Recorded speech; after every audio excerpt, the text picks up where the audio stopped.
Hello students, good morning to you all. Today we are going to discuss about biomagnification of the chapter Our Environment for class 10. What do we mean by biomagnification? To know this, first of all, we need to know the complete meaning. You know, bio means living organisms. Bio means living organisms. And magnification means something which is in increasing form. It may be anything, maybe chemical substances, maybe toxic substances which are in increasing form. This is called biomagnification, means something in living organisms getting increased in every trophical level.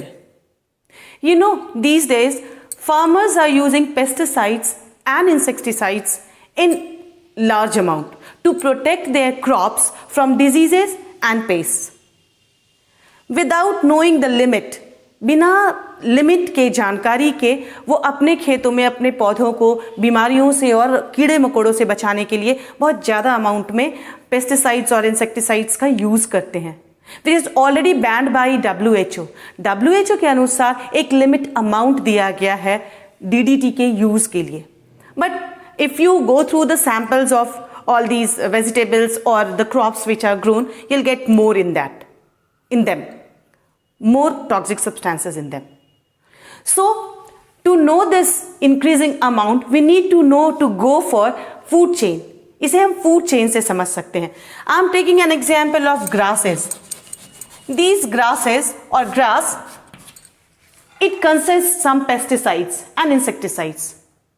Then it is taken up by the grasshopper. It is taken up by the grasshopper. So what happened? These chemical substances have gone to the grasshopper.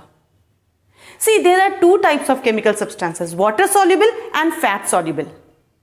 Water soluble and fat soluble. This water soluble substances, toxic substances, are easy to remove. It gets removed when we flush out the water in the form of urine. But these fat soluble chemicals or toxic substances get stored. As we know, fat is the stored nutrient, energy bank.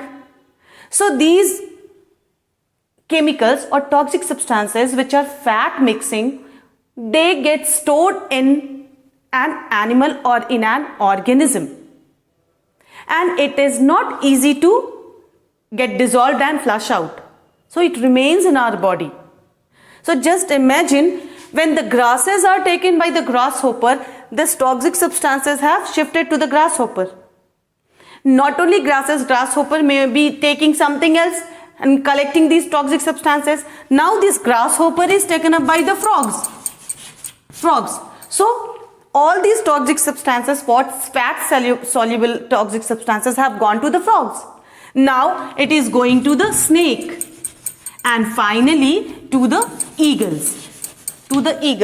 In my last video, I have made you understand that top carnivores, the organism which is at the top level, known as apex consumers. So, eagles will get the highest amount of toxic substances. And this is known as biomagnification. Means what? Increasing of chemical substances, this is toxic chemical substances in every trophical level. So it is obvious कि जो last level पे organism हैं, उनके पास ये toxic substance सबसे ज़्यादा accumulate होंगे. And this is very harmful. These toxic substances are not good. They are harmful for us. So this was the food chain. I have taken simple food chain for you. In our case also, अगर हम अपना example दें, तो हमारे cases में भी we take either plants or animals. Those who are vegetarian, they are taking different types of plants every day and getting pesticides in their body every day. What type of pesticides? Water soluble or fat soluble. If water soluble is there, it's okay. That may be flushed out. But if it is fat soluble, it will remain in your body. And as we know, we are at the top carnivores or apex consumers, which are at the last. In every food chain, plants are at the first, and at the last, top carnivores are there. So, I hope you people have understood it well about this biomagnification. If you have understood, then don't forget to write the comments, press the bell icon and subscribe this channel and wait for the next video. In my next video, I am going to explain you 10% law. Thank you all of you.